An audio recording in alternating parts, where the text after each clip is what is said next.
ముల్లంగి పూలు గాలికి ఊగుతూ భలే ఉన్నాయి చూసారా? ఏవో విరజాజి పూల్లాగే చాలా బాగున్నాయి కదా. దుంప కూడా చూడండి చక్కగా ఎలా ఊరిందో. ఇక్కడ పైకి వచ్చేస్తూ ముల్లంగి దుంప భలే ఉంది కదండి.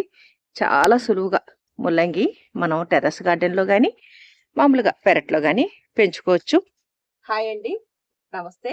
నా పేరు శేషకుమారి. మా ఛానల్ ఎర్రా గార్డెన్స్ కి స్వాగతం అండి. మనం కొన్ని కాయగూరలండి చాలా సులువుగా పండించుకోవచ్చు. వాటి కోసం ప్రత్యేకంగా మనం కుండీలు పెట్టమని కానీ, లేకపోతే క్రిమి సంహారకాలు అవి ఇవ్వాలని కానీ, పోషకాలు ఇవ్వాలని కానీ ఏమీ లేదు. వేరే మొక్కలతో పాటు అవి కూడా చక్కగా పెరిగిపోతూ ఉంటాయి. పైగా చక్కటి పోషకాలు ఉండే ఆహార పదార్థంగా మనకు కూడా చాలా ఉపయోగంగా ఉంటాయి.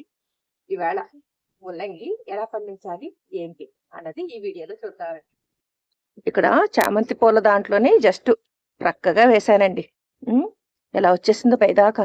ఇంకా కింద చాలా లోపలికి వెళ్ళిందండి.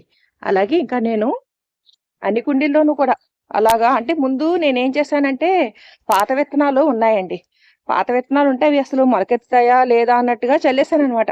ఈ కుండీలో కొన్ని, అలాగే ఇక్కడ ఈ పెద్ద గ్రీన్ బ్యాగ్ ఉంది కదండి, దీంట్లో వేసేసాను. వేసేస్తే మొత్తం అన్ని మొలకొచ్చేసినాయండి. మొలకొచ్చేస్తే అంత పక్కగా మొలకలు వచ్చేస్తే అవి సరిగ్గా దుంపలు ఓరవు అండి, మొత్తానికి పోతాయి. అందుకని జాగ్రత్తగా నేను విడదీసి వేకండి ఇంత పొడవయ్యాక మొక్కలు అప్పుడు జాగ్రత్తగా సెపరేట్ చేశానండి. సెపరేట్ చేసి ఇలాగా నేను అక్కడక్కడ నాటాను అనమాట. నేను రేపాటు చేసాకే ఇంతలా చక్కగా వచ్చిందనమాట. ఇక్కడ దొడ్డు వచ్చేస్తుంది.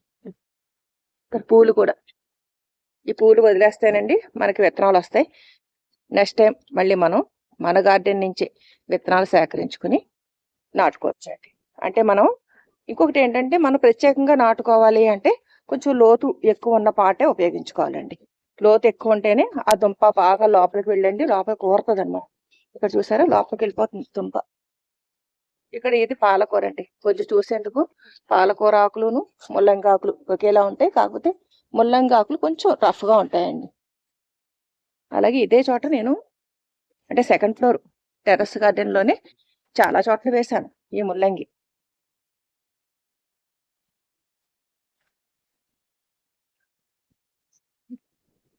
ఈ గుడ్డీలు ఇక్కడ వంగ మొక్క ఉంది కదండి, ఈ పెన్నాడు వంగ ఉన్న దాంట్లోనే వేసాను అనమాట. ఇక్కడ దగ్గర అయిపోయి ఎక్కువ లావు రావట్లేదు చూసారా. అంటే మనం కొంచెం దూరంగా కూడా విత్తనాలు నాటుకోవాలి. మనం మామూలుగా విత్తనాలు నాటుకోవాలంటేనండి ఇలా గుల్లగా ఉండాలి కొంచెం మట్టి, అలాగే ఇసుక శాతం కూడా ఉండాలండి మట్టిలో. అంటే మనం 40% గార్డెన్ సాయిల్, 30% కంపోస్ట్, ఒక 20% వరకు ఇసుక వేసుకునండి. అప్పుడు అంటే ఈ కోకోబీట్ లాంటివి తక్కువ ఉండాలి వేసుకునండి. బాగా గుల్లగా చేసేసుకుని మనం ఇలాగ లైన్ల కింద తీసుకుని ఒక్కొక్క విత్తనం ఇలా హోల్స్ పెట్టండి, నాటుకుంటే మనకి చక్కగా అవి మొలకెత్తుతాయి.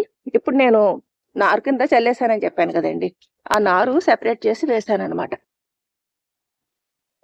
ఇవ్వండి దగ్గర అయిపోవడంతో సరిగ్గా ఊరట్లేదు, కాబట్టి మనం కొంచెం గ్యాప్ ఇస్తేనండి బాగా వస్తుంది. ఇటు పక్కన చిక్కుడు పాత దాంట్లో కూడా ఉంది, అవి కూడా చూపిస్తాను. ఈ ఆస్ట్ర పూలు మాత్రం భలే ఉన్నాయండి, బ్యాచ్లుగా పోస్తున్నాయి.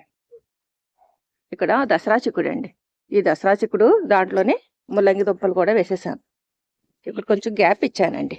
గ్యాప్ ఇవ్వడంతో కొంచెం బాగానే వస్తున్నాయి. ఇక్కడే మరి దగ్గర అయిపోయి 2-3 కింద కూడా డివైడ్ అయిపోతున్నాయి చూసారా. అలాగే ఇటు బోగన్విలియా మొక్క దగ్గర కూడా వేసానండి. పసుపు అల్లం రెండు కూడా మెల్లిగా ఇక హార్వెస్ట్కి దగ్గరికి వచ్చేసినాయండి. ఇదిగోండి, ఇది బోగన్విల్లా ఆరెంజ్ కలర్ అనమాట. పూలన్నీ అయిపోయినాయండి. పూసిందంటే మాత్రం ఒకసారి ఫ్లవర్ బొకేలాగే ఉంటుంది. చక్కగా వస్తున్నాయండి. వీటికి క్యాప్ ఉంది, అలాగే డైరెక్ట్ సన్లైట్ కూడా బాగా వస్తుంది కదండి, అందువల్ల బాగా ఊరుతున్నాయి. ఈ గ్రో బ్యాగ్లో కూడా వేసానండి. ఇక్కడ కొంచెం ఇంకా లోపల ఉందేమో దుంప, పైకి ఏమీ కనపడట్లా. అప్పుడు పువ్వు మాత్రం వచ్చేస్తుంది. ఇక పువ్వు వచ్చేస్తే ఇంక ఎదగడం అనేది ఉండదండి, మెల్లిగా మనం తీసేయాలి ఆ దుంపల్ని. డైరెక్ట్ సన్లైట్ మాత్రం ఉండాలండి. అప్పుడే దుంపలు చక్కగా ఊరుతాయి. అలాగే వాటరింగ్ కూడా రెగ్యులర్గా చేయాలండి. చీడపీడల ఇబ్బంది ఏమి ఉండదు.